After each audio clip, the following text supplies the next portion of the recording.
Ganito pala talaga ang buhay dito sa ibang bansa. Sa bawat araw, kailangan malakas ka.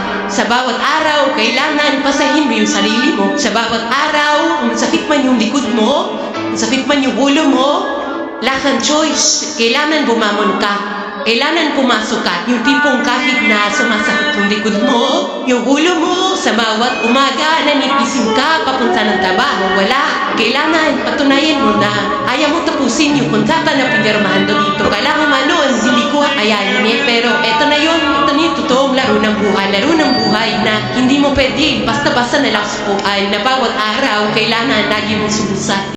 Alam mo, ang maging OFW, ang isa sa pinakamahirap na desisyon na gagawin mo sa buhay mo kung mag-ha-abroad ka.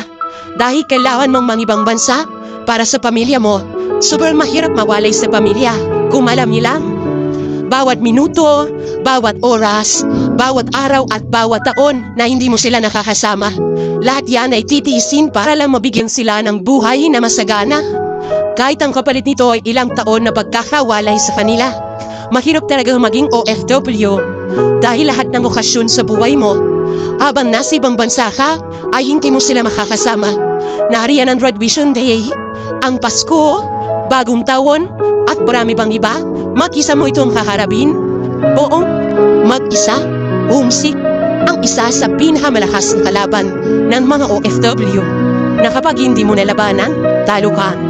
Kailangan pag nasa ibang bansa ka, may baong kang 1 toneladang pasensya at bundok malakas ng loob. Dahil lahat ng laban dito, haharapin mo mag-isa.